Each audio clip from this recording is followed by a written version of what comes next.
we're going to do the thigh and the knee today. And once you get the muscles dissected, then I'll come in there and expose the hip and expose the knee joint so you can see the internal inner workings. You need to understand that bones have an outer compact and an inner spongy layer. The spongy layer here consists of canaliculi, or spicules, I'm sorry, not canaliculi, spicules of bone that you constantly model and remodel depending on how much stress you put on your bones at any one time. I can tell you, younger women in here, you need to be doing a lot of exercise now to build up your bone mass, because when you become postmenopausal, your risk of future femur fractures and vertebral fractures depends on how much exercise you do now. We've talked about fat emboli in people your age and older. The marrow cavity is fat, so fractures of long bones can produce fat emboli, as I've mentioned before. And I did pose this question to you earlier: how would you get, if you had a fat embolus from a femur fracture, how would it get to the brain? Yeah, it would cross somewhere in the heart, either through a PDA or through a patent foraminal valve to go from the right heart to the left heart. Otherwise, it's going to go to the lung. Osteology of the area, we've been through this part of it. Now let's focus on this part down here. You have condyles that you see from the back. The condyles are here of the femur, and in the area above the condyles is just known as the epicondyles.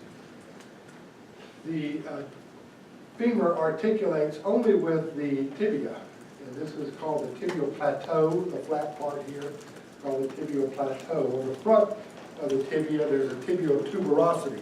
You can feel your tibial tuberosity right there.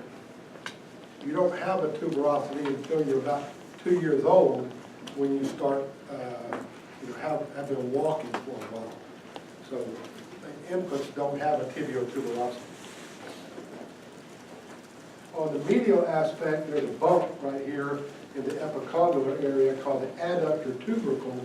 This is this is a prominence where the big adductor muscles of the thigh insert. This is the linea aspera I mentioned yesterday. Runs down the back of the feet. The patella is a seismoid bone. A seismoid bone. I don't think I even mentioned this when we were in there looking at the hand, but you have seismoid bones in at least three different places of your body. And a seismoid bone is there to increase the angle of a tendon to allow a greater force, the tendon's greater force. So you do have seismoid bones here on the base of your thumb. Two little seismoid bones right there. If you look at an x-ray, you'll see two little round bones right there. Those are seismoid bones in the flexor tendon, long flexor tendons of the thumb.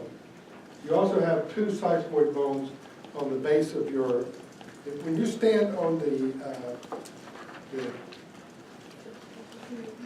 ball of your foot, the ball of your foot, it's up here, right? When you stand on your great toe, there are actually two little seismoid bones that you're standing on. Okay? But this is by far the largest seismoid bone. That would be the patella. The point of the patella is directed inferiorly, if you ever have. Okay. There are three compartments of the thigh. There's a medial compartment, an anterior compartment, and a posterior compartment. When we get down into the leg, below the patella, there are also three compartments, but there's an anterior, posterior, and lateral. So the medial compartment's up top, the lateral compartment's below. These compartments are created by these intermuscular septa that run from the bone out to the deep fascia. And they don't stretch, these compartments, and that's why if you have bruising, bleeding into a compartment, you can wind up with a compartment syndrome, which because of the increasing pressure is going to put pressure on the vessels and nerves, and you'll wind up with a dead compartment or a dead extremity distal to it. The anterior compartment has one unique feature, that's the femoral triangle. The femoral triangle is bounded by this muscle here, which is the sartorius, this muscle here, which is the gracilis, and then the inguinal ligament. You don't need to write that down. It's that area right there. This is what you're used to seeing here. Here's the great saphenous vein going through the hiatus to enter the femoral vein. The femoral triangle is unique, I think, in that you're going to be sticking needles into this area in people quite frequently, trying to access either the femoral artery or the femoral vein. So understanding this area is important, or at least the structures in the area. And we'll go over them here in just a minute. Well, let's go over them now. All right. From lateral to medial, first you have the femoral nerve. And the femoral nerve, as soon as it passes under the inguinal ligament, it starts to branch into its muscular branches. So you'll find, one nerve, it's about as thick as this pointer here. As soon as it comes under the the inguinal ligament, it will branch into these small, well, they're actually pretty large branches. And that would be the nerve to the rectus femoris, the nerve to the vastus lateralis, and so on. There's a nerve, a motor nerve, to each of the muscles of the anterior compartment. You won't be asked to identify the nerve. If I were to tag this, I'd put a string around up there. What's that? That's the femoral nerve. Okay. Next to the femoral nerve is the big femoral artery. Femoral artery is located halfway between the ASIS, well, it's located halfway along the inguinal ligament, essentially. You can feel the pulse of the femoral artery quite easily, probably even sitting in the chair right there. You can feel the pulse of that artery.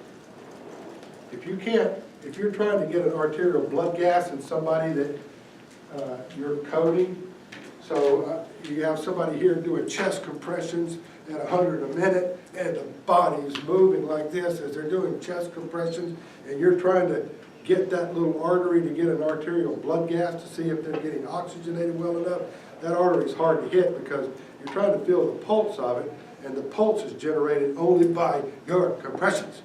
It's much easier to come down here and stick your hand on the femoral artery that's not moving so much, that's 5 times bigger. You can feel that and stick that with a needle. It's much easier to do an ABG, arterial blood gas, down here than it is right there. Remember that. Next to the femoral artery is the femoral vein, more medially is the femoral vein. The femoral vein is a deep vein and a superficial vein. And in medial to the femoral vein will be lymphatics that are not shown on this slide, but will be shown on subsequent slides. So that's the order. Nerve, artery, vein, lymphatics. Navel. Doesn't really spell navel, but you can, if you toss out a few letters, it spells navel. All right. Now, these things don't sit there like that. They're actually in a sheath. And this sheath is a continuation of the transversalis fascia. I'm not sure it's transversalis fascia, but it may be the, I think it is transversalis fascia, underneath the inguinal ligament. So there's a sheath there, you see. Okay? That's called the femoral sheath. To get to the nerve, artery, vein, you're going to have to break through the sheath. It's not hard to do. It's not very thick, but nonetheless, there it is. And it's there in males and females, and you can see most medially the green lymphatics that are in this illustration. The thing I want you to appreciate from this slide, though, is that notice that the femoral nerve is outside the femoral sheath. The femoral nerve is out here. The femoral sheath is here. So the only three things in the femoral sheath are the artery, the vein, and the lymphatics. Okey-dokey. If you look at it in section here, so this on the right, left side of the screen, we're cutting through here, a transverse section through here. So here's the nerve, it's outside the sheath. There's the artery, the vein, and the lymphatics. Got it? This is what I want you to appreciate. The artery and vein, so the sheath here has septums. There's a septum that separates the artery from the vein. So if we were to draw it, it would look like this. That's the sheath. Here's the nerve. There's an artery and a vein. Okay? They occupy their compartment of the sheath. The lymphatics, though, are less organized. You see, they're kind of like all over the place. They're not occupying the contents of that medial compartment. Now, I said up here that this is a continuation of inside the abdominal cavity. You can herniate your intestines or fat, abdominal fat, whatever, into the femoral sheath. The most common hernia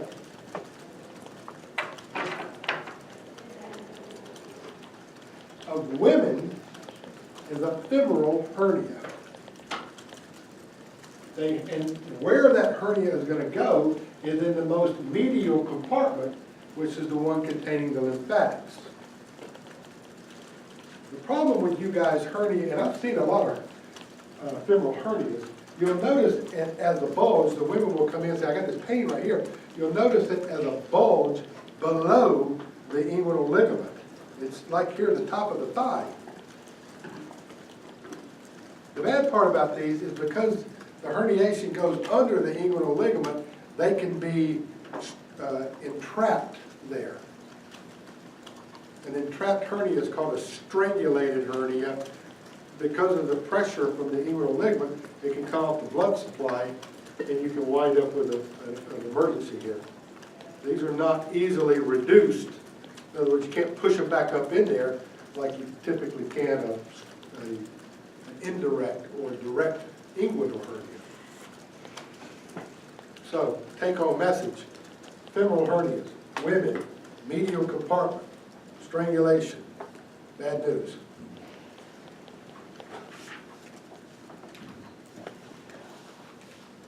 All right, the anterior compartment muscles. There are several muscles. One of them is the sartorius.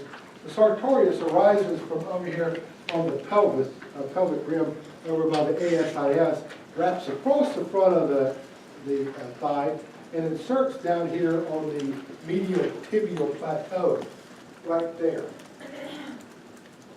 It inserts in a place, it's called the pes anserine, A-N-S-E-R-I-N-E. The pes anserine. It's on the medial part of the knee, right just below the knee joint, right here on the tibial plateau.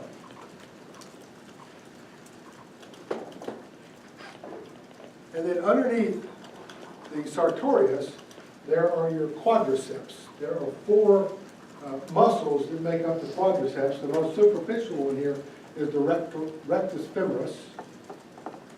Then you have the three vastus muscles. The vastus lateralis, the vastus medialis, and underneath the rectus femoris is the vastus intermedius. So those four muscles, the rectus and the three vasti, make up the quads. Keep in mind that the quads do not cross the hip joint. they only insert into, well, those four muscles come together as the patellar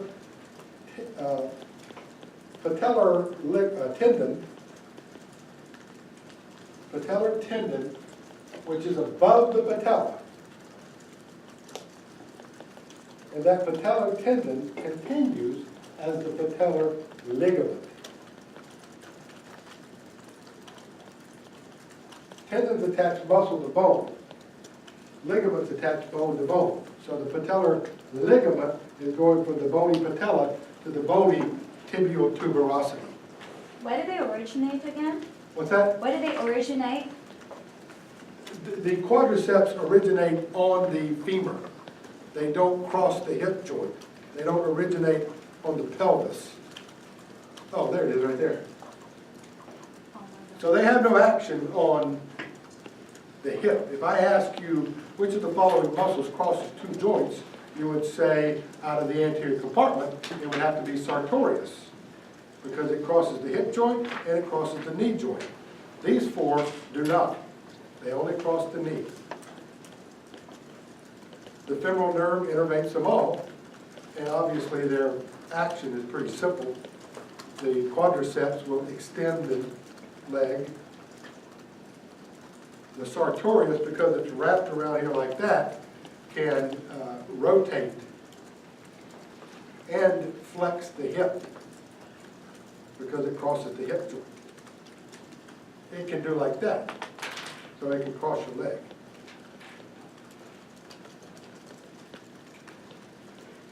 There's the nerve of the anterior compartment. Woo-hoo. All right, the medial compartment. This is the one that's more exciting. This compartment here, the muscles typically adduct the lower extremity.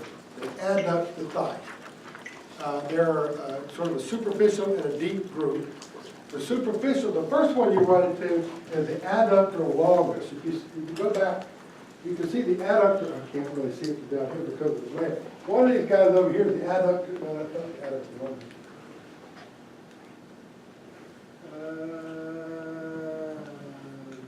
Yeah, this is not a good slide for it. There are three adductor muscles. So this one right here, the adductor longus, is about that wide and stretches from the pubic ramus down to the femur. Inferior to it is a large muscle called the adductor magnus. I'll show you in another slide. And above that is another little muscle called the adductor brevis. So brevis, longus, and magnus, adductors. Up here high is a little muscle called the pectineus. Comes off of the pelvis, goes straight over to the femur. It's a flat muscle. It's easy to find. It's up here high. It's easy to find. All of these muscles are easy to find. And most medial is a muscle that comes straight down called the gracilis. The gracilis. It's a ribbon-like muscle that also aids in adduction. Yes, ma'am. Oh my God. All right. Here's the adductor brevis. Sits at the top of the adductor magnus. The adductor brevis actually, with the obturator nerve, you saw the obturator nerve inside the pelvis, it's going to come out and split into an anterior-posterior division. It splits around the adductor brevis.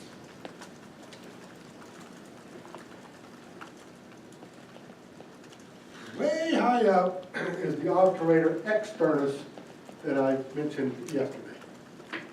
You see that it wraps backwards behind the femur and is a lateral rotator.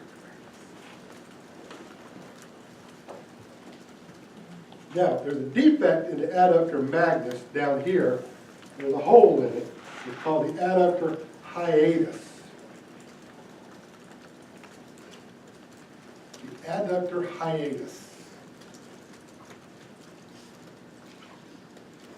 Now, what's going on here is that the nerve in the artery will start descending along the vastus muscle here in a little canal. I mean, a little groove in the muscle. There's a piece of fascia there that will cover them. That's called the adductor canal. The artery and the vein will go through that canal. There'll be one nerve that does not go through the canal. Oh, excuse me. This nerve here goes through the canal. This is called the saphenous nerve. It's a continuation of the femoral nerve. This is called the saphenous. Those three things go through the canal. The saphenous nerve, the femoral artery, and the femoral vein. Then what happens is when they get to the bottom of the canal, they dive through the hiatus in the adductor magnus to get to the backside of the knee. So they're running right through here. They're right about here. They dive through and resurface on the back of the knee. When they resurface, they're called popliteal artery and vein. Now the thing is, that saphenous nerve does not go through the hiatus. It continues down and forms a sensory to the skin of the leg. So all three go through the canal, only the artery and vein go through the hiatus.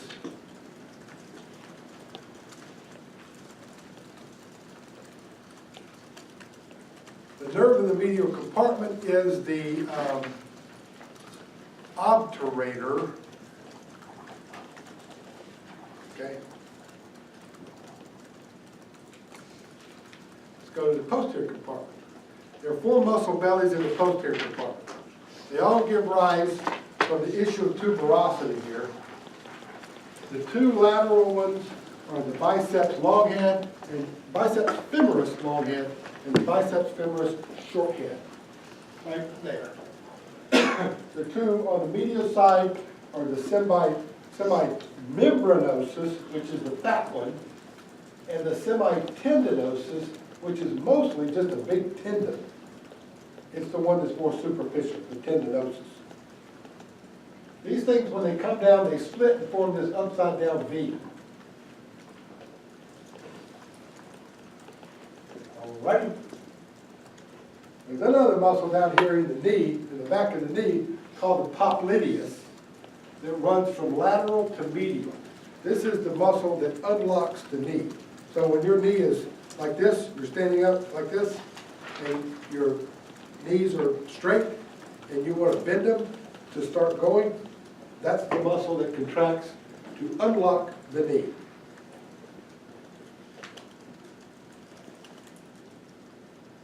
All of these hamstrings, did I call them quadriceps before?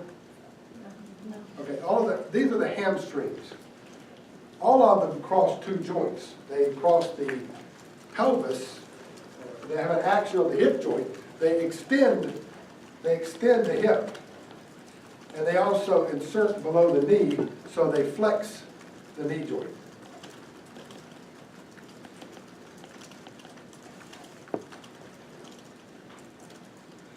If one of the 2 groups is acting, it will rotate as you flex. It will help rotate the leg as you flex.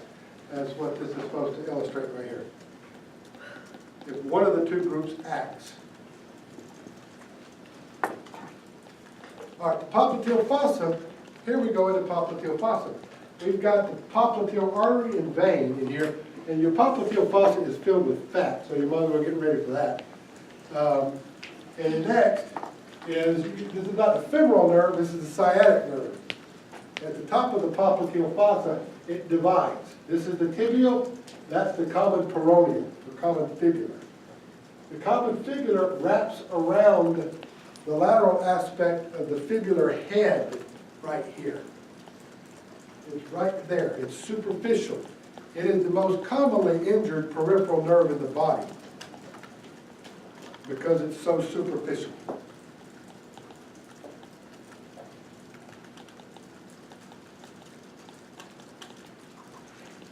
I'll bring this up later on, but let me show you while I've got this MRI up here. The synovial membrane around the knee can herniate into the popliteal fossa. When it does, it produces a big fullness in the back here that it actually can get so big of fluid that it prevents you from flexing your knee all the way. That's called a Baker's cyst. The Baker's cyst is a herniation of the synovial membrane of the knee into the popliteal fossa. Can you say that slower one more time, please? What's that? Can you Say say it. that slower one more time? Say it one more, slower. A Baker's cyst is a herniation of the synovial membrane of the knee into the popliteal fossa. It can get so big, it can really impede your flexion. And surgeons don't like to go in there and remove them because there's some rather large stuff in there. They don't want to go poking around.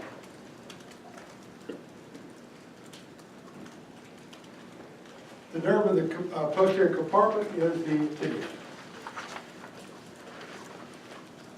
The fibular nerve gets the leg.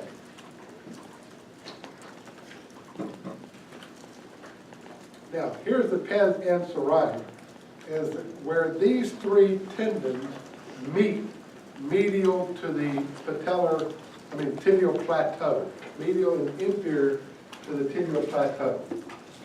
Sartorius, gracilis, that's where they insert, and the semitendinosus originates there. People who do a lot of jogging, walking up and down stairs, running, can get an inflammatory tendinitis in this area. If it's right here on the medial part below the knee, it's called pes anserine bursitis. Excuse me, there's a bursa underneath that. Pes anserine bursitis, not a tendinitis.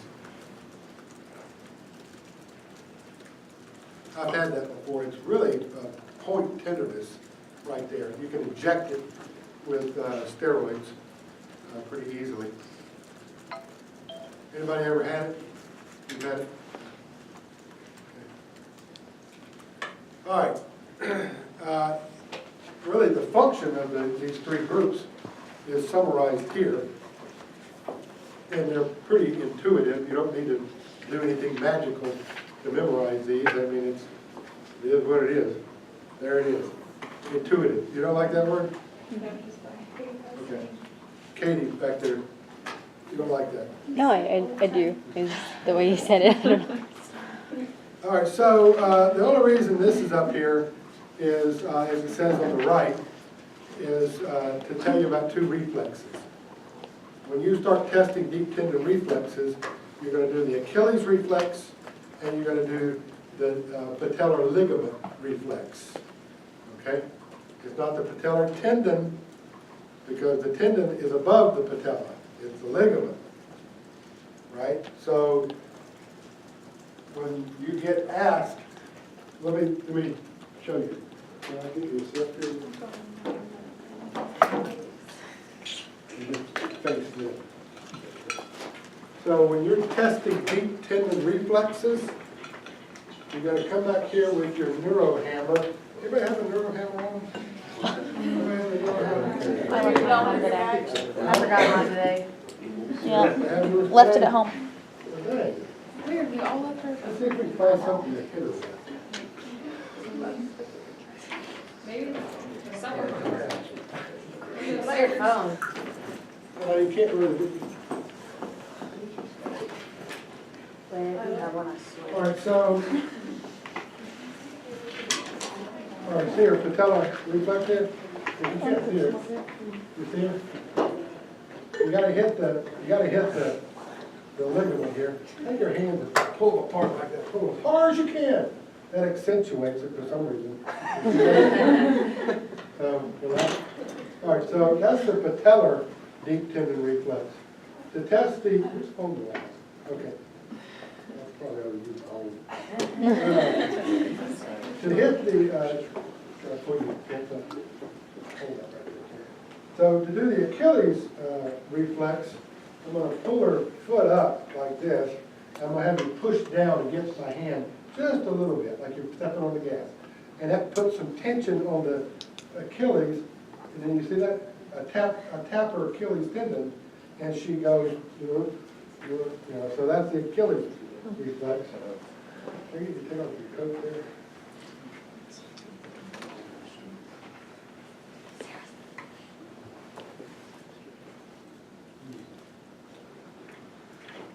So then what I'm going to do is, here's her bicipital tendon right here. I'm going to cross her arm and put it in rest it in mine. Now I want you to let me hold your arm up. There you go, just relax it. I've got my thumb on the tendon, and I'm going to tap my thumb. You have to see her biceps contracts right here. Just relax. There you go. You see it? Okay. And then you want to get the triceps tendon. Just let it fall, let it fall. Here's the triceps tendon. I'm going to tap it right there. So let me give you some advice. Guys, don't stand here to do the triceps tendon. Or you won't do it at once. So here's the deal.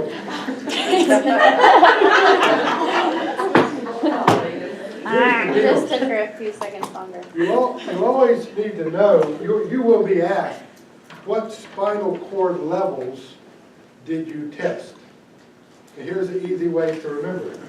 1, 2, 3, 4, 5, 6, 7, 8. S1, S2, L3, L4, C5, C6, C7, C8.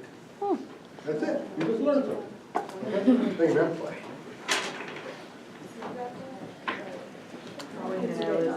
And that's what this thing is supposed to show you. S1, S2, L3, L4 for the lower extremity. Okay? Arteries of the thigh, very easy.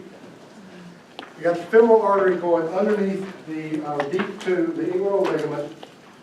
It gives off 3 branches. Well, it gives off a bunch of branches. Most of them are muscular. They're going to these large muscle bellies, or they're perforating, which means they're going inside the femur. But the only ones you need to find in the lab is this one right here, the profunda femoris, great big artery,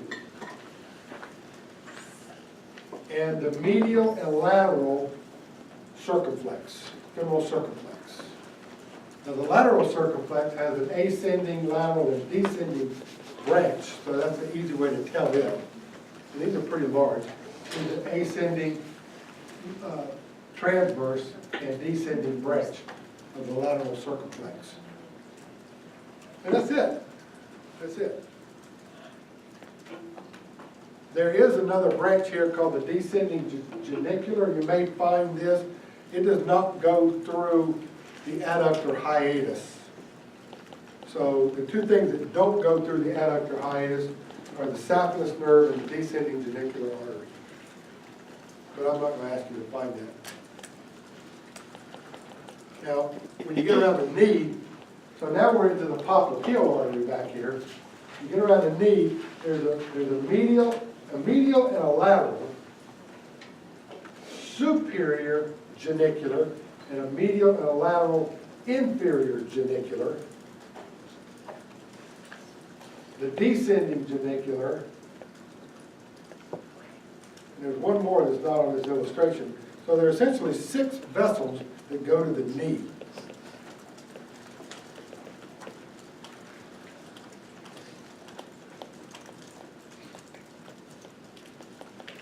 Good. Veins of the thigh have the same names as the arteries. Understand that this is the superficial vein. Thrombosis, we don't care. These are the deep veins. Thrombosis, bad news. You have to treat that. If there's thrombosis up this high especially. There's also a thing called a Greenfield filter. It's like an upside down colander that the radiologist will put in through the femoral vein up into the inferior vena cava, and they open it up, and it's like an upside-down basket. So if you happen to throw one of these big blood clots from your, or emboli from your femoral vein, it gets caught in that basket and doesn't go to your lungs. It's called a Greenfield filter, named after Amos Greenfield. He was a chicken farmer in western Kansas for most of his life. And he went into, he grew bacon, he raised pigs, and he, You're lying. John. none of that's true. Like none of it is like, shit, I'm so tired. I'm not even listening to it anymore. I have consumed 12 of these energy drinks today, and I don't even care what he's talking about. He was not a chicken farmer. I don't know what he did. Amos, I don't know what his first name was. Is it green? It is a Greenfield filter. Surely he's I don't know where it is. Somebody Google it. Okay. Here's some ranges of motion. Here's some ranges of motion. Flexion of the knee, extension of the knee, medial and lateral rotation of the leg. Makes sense. Easy. Intuitive. Move on. Why don't we take a break? Let's take a few minute break. I know we're early. Just take a break.